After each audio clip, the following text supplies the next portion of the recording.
어제 그 개성공단에 이렇게 연락사무소를 여는데 100억을 썼다. 8,600만 원만 설거시 넣어놓고 100억을 썼다. 그래서 제가 그 상세한 내역을 밝혀라 이렇게 말을 했었습니다.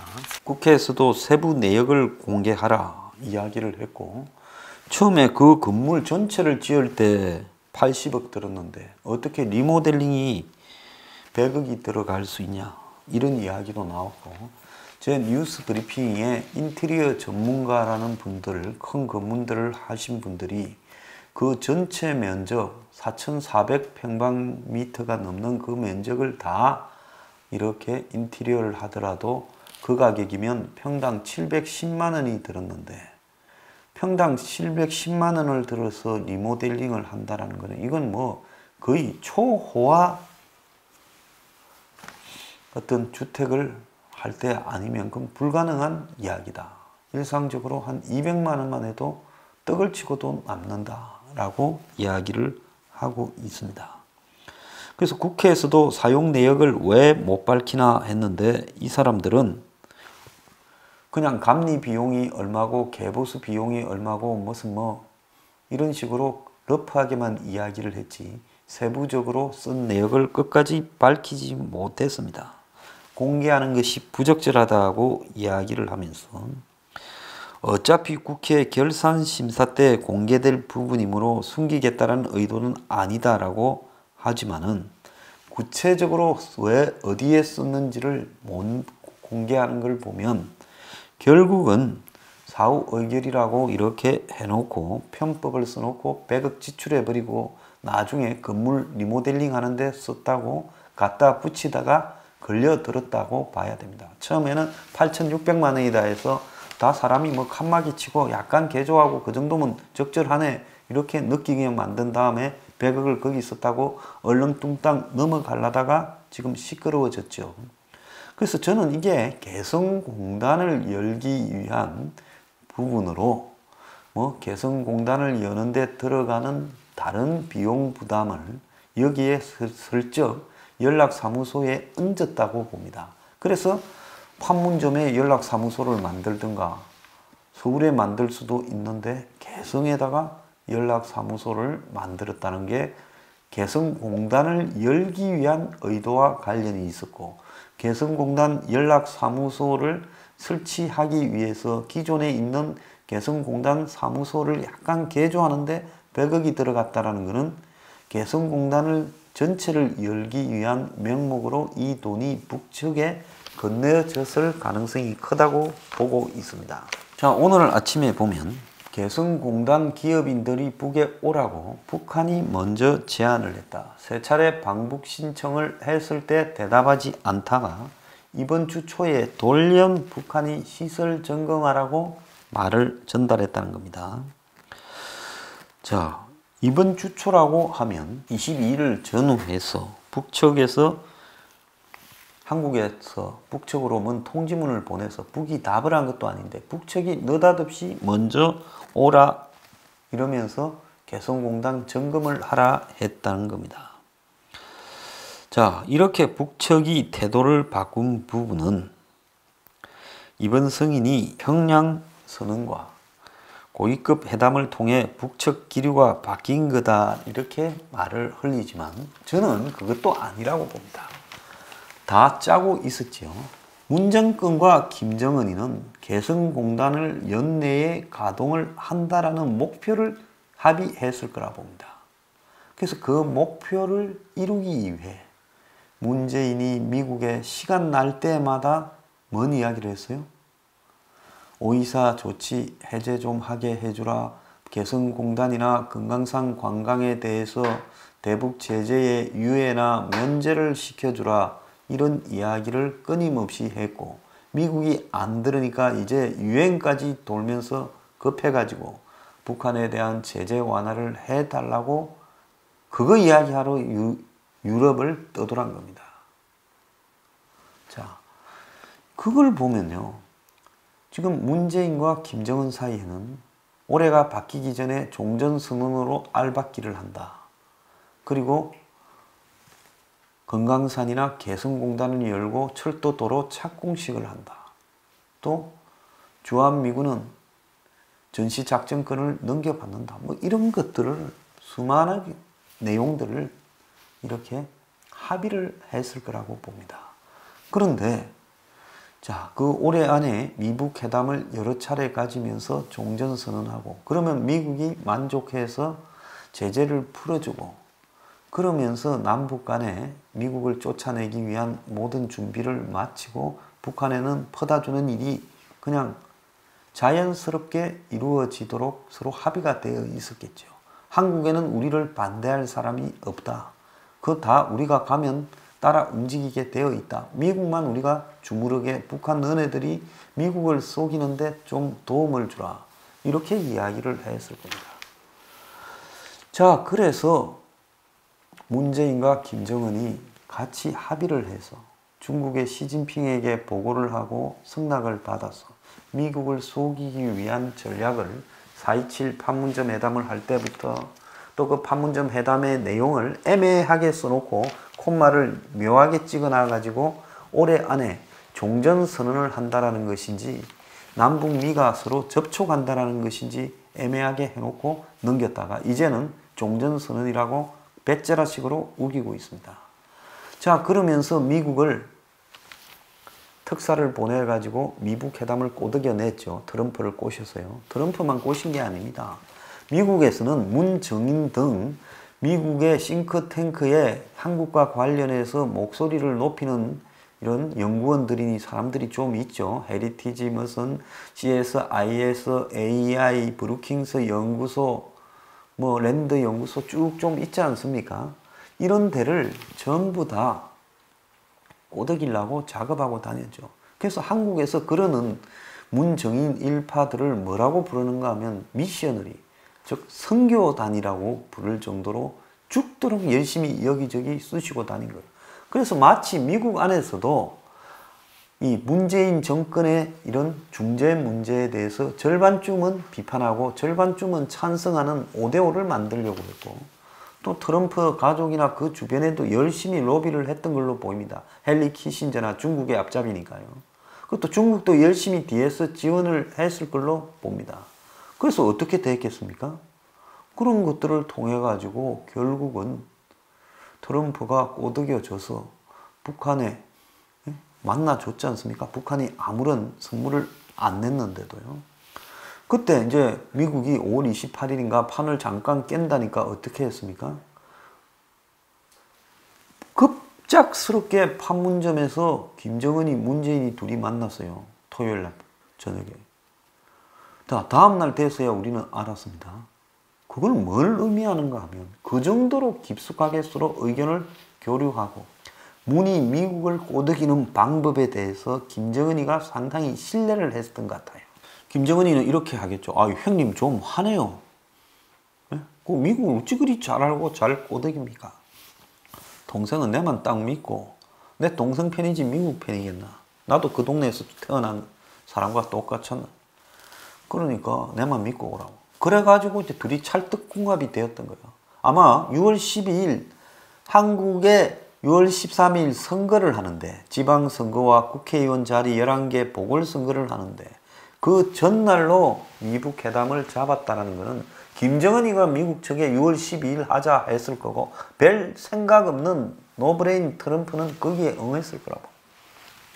그래가 6월 12일 미북 회담을 갖다가 중계를 하면서 마치 4.27 판문점 회담 때처럼 그때 누가 중국집에 갔다가 비판하다가 쫓겨났다지 않습니까?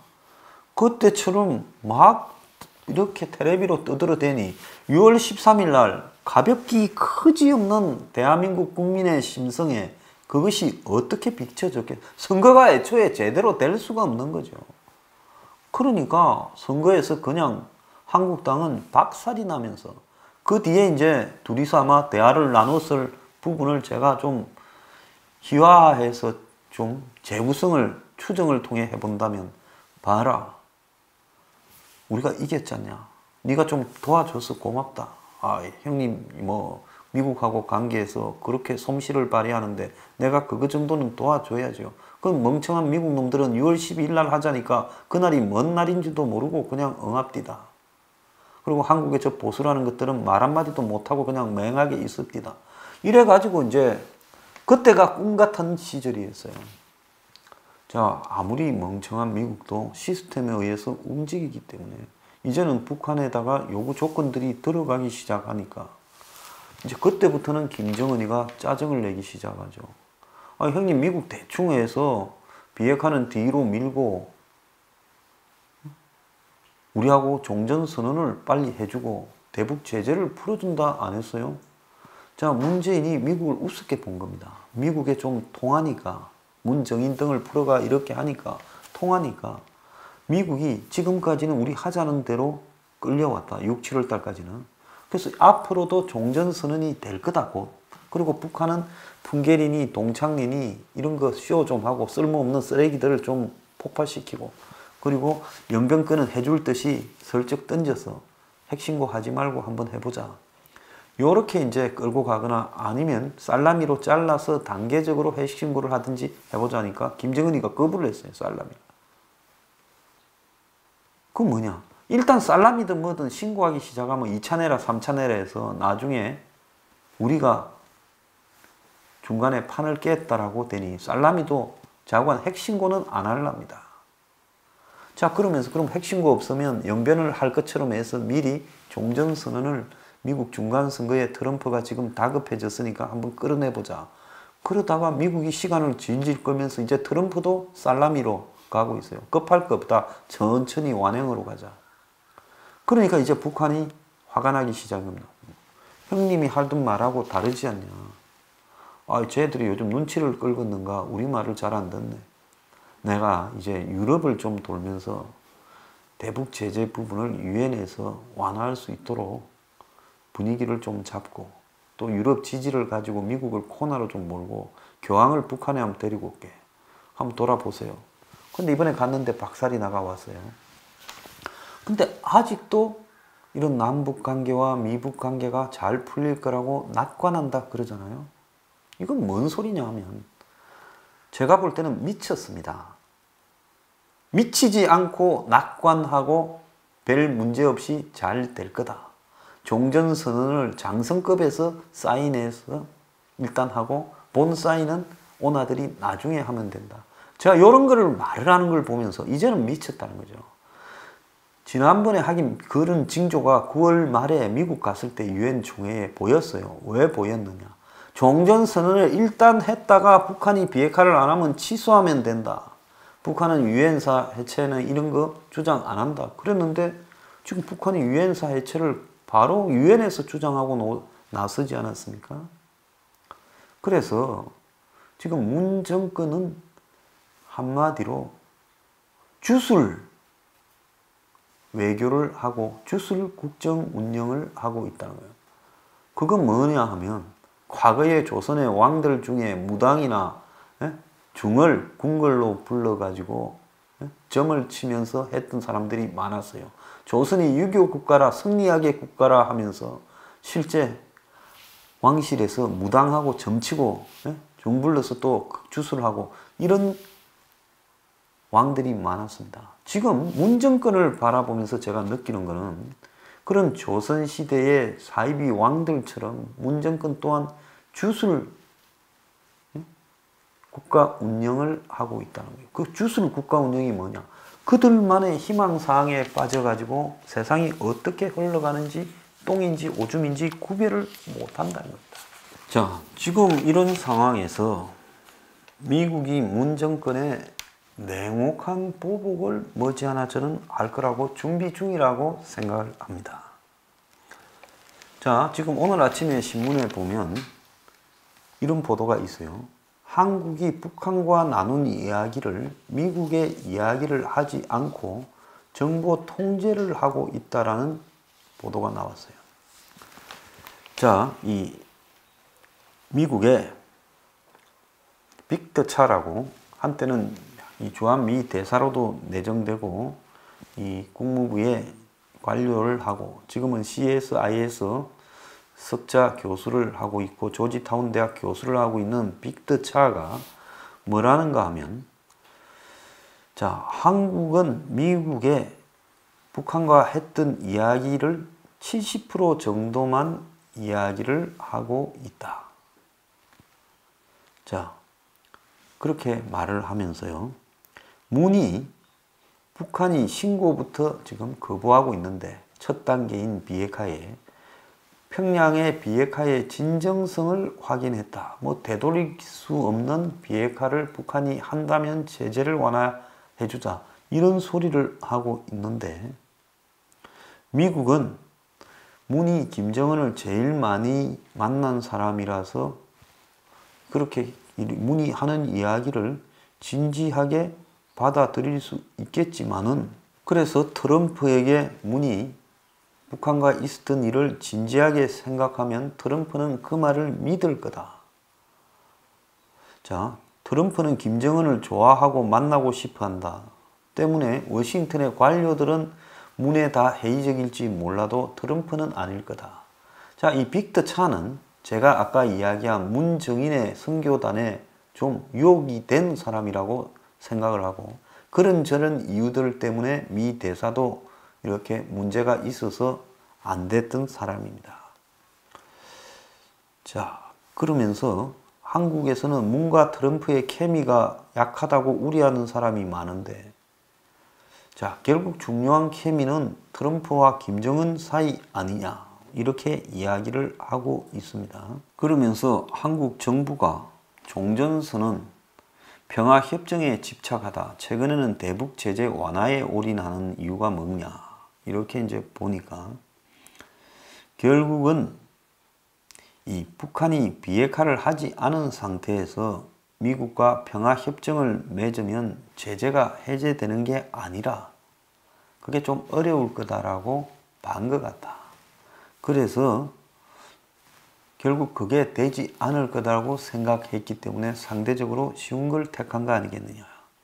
그리고 한국은 남북 협상 내용의 70%만 미국에 이야기하고 북한과 최종 협상에서 100을 합의한 뒤에 미국에는 다 이야기 해주지 않았느냐, 이런 식으로 말을 하는 것 같아 라고 이야기를 하고, 트럼프가 이번에 중간선거가 끝나고 나면 강경으로 돌 가능성이 있냐라는 부분에 대해서, 자, 이 사람은 강경으로 돌 가능성이 없다라고 말을 하고 있습니다. 제가 빅터 차 이야기를 소개하는 것은 빅터 차 같은 사람한테 한국 정권이 많은 접촉을 해서 좀 이런 미국에서의 전망을 자신들이 좀 자신들의 우호적으로 이렇게 말을 하도록 만들었습니다.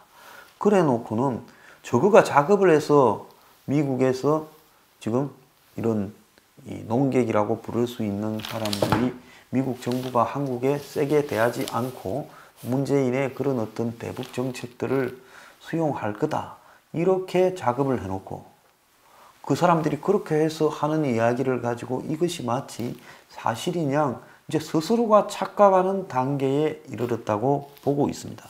오늘 아침에 신문에 보면 미국이 인권 카드도 들고 나왔다.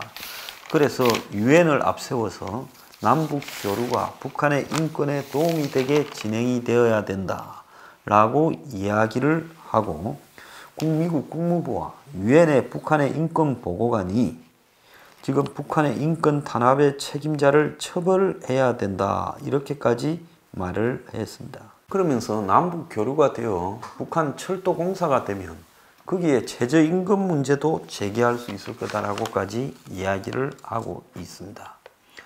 자, 그래서 유엔 인권 보고관 이 킨타나라는 분 한국에 많이 왔죠. 이분은 인권 유린 가해자 책임 추궁은 진실정의라는 유엔 가치에 부합된다. 미국은 지금 남북 관계 과속이 미국의 우려에 지금 맞물려 있다. 그러면서 비핵화와 보조를 맞춰야 된다 이야기를 하고요. 이 국무부는 개성공단 기업인의 방북 추진에 대해서 특정 분야의 제재 이행을 이렇게 한국이 따라야 된다라고 이야기를 하면서 이 부분을 강조를 했습니다. 그래서 이 부분의 강조라는 것은 무언가 하면 이 한국이 아무리 북한과 개성공단 재가동을 하려고 해도 이것이 미국의 제재에 위반된다라는 부분을 미국이 또 강조하고 나선 겁니다. 여기에 전 미군 미8군 사령관을 했던 버나드 샴포 장군이라는 사람은 남북 합의에도 북한의 장사정포 위협은 그대로 있다라고 경고하고 나섰고요. 자, 미국은 또 최근에 재무부가 나서서 싱가포르의 개인 회사 선박에 대해서 대북 제재 명단에 추가를 했습니다. 그러면서 올해만 미국의 독자 대북 제재가 9차례로 110건이 있어서 작년보다 더 능가가 됐습니다. 지금 올해가 아직 몇 달 남았는데도 작년보다 더 강한 대북 제재를 하고 있고요. 최근에 원비어가 유고를 검토해 보니까 물리력, 즉 얼굴이 구타를 당한 흔적이 있다라는 부분을 좀 미국이 제기하고 나섰습니다. 자, 원비어가 얼굴의 구타에 의해서 고문으로 혼수 상태에 빠졌고 그리고 뇌출혈 등이 있어서 사망에 이르게 된 게 아닌가까지 이야기를 하고 있습니다. 원비어 귀환 후에 검사를 했던 한 의학 박사는 원비어에게 이 식중독에 감염됐다고 북한이 이야기하는 그런 흔적이 전혀 없었다고 반박을 하고 나섰습니다. 그래서 미국이 지금 북한에 대한 임금 문제까지 계속 이야기를 하고 대북 제재나 북한의 인권과 관련된 문제로 관련자 처벌까지 걸고 나온 부분은 결국은 한국이 북한과 개성공단 재개라든지 또 오이사 조치 해제라든지 철도 착공이나 도로 연결에 나섰다 하면 그때는 미국이 곧바로 강하게 한국에 대한 제재를 미국 중간선거 이후에 취할 거라는 겁니다. 주저하지 않고 취하겠죠. 자, 한국은 제가 어제도 이야기했다시피 지금 경제가 붕괴되는데 이 정권은 경제 붕괴를 막을 능력도 없다고 자기들이 아는 것 같습니다. 그러니까 경제 붕괴의 원인을 미국의 이 대북 제재 완화에 대한 보복성 페널티 제재 때문에 한국 경제가 무너졌다라고 하면서 반미 감정을 한반도에 이렇게 확산시키기 위한 지금 준비를 하는 게 아닌가 그런 생각을 제가 하고 있습니다.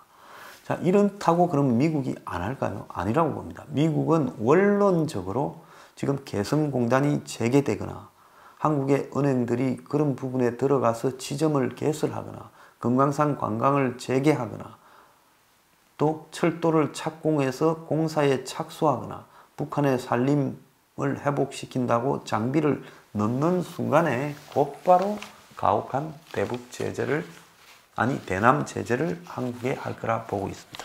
지금 국회 자료를 통해 가지고 올해 9월까지 한국이 북한에 1,700만 달러, 북한이 한국에 1,000만 달러 가량을 서로 수출을 했다고 지금 이야기가 나오고 있는데요. 자, 이 한국당 의원이 공개한 내용에 따르면 대북 제재 위반 소지가 있는 금지 물품 100여 톤, 10억 상당이 북한에 반출되었다라는 이야기도 나오고 있습니다. 이것이 반출될 때는 공동연락사무소, 이산가족 상봉사무소 운영 등의 명목으로 공사한다고 나갔는데 이런 식으로 대북 제재 위반이 이미 이렇게 실현되고 있다는 겁니다. 한국은 미국의 양해를 얻었지만 이런 물자까지 들고 나간다는 것을 디테일하게 양해를 얻었는지는 의문입니다. 자, 그래서 미국은 선거가 끝나고 난 이후에는 선거 결과에 관계없이 트럼프가 대북 강경으로 이렇게 돌면서 북한에는 기회를 열어주되 북한과의 관계를 지금 중간에서 왜곡시키고 있는 한국에 대해서 미국이 먼저 제재를 가할 가능성이 점점 커지고 있습니다.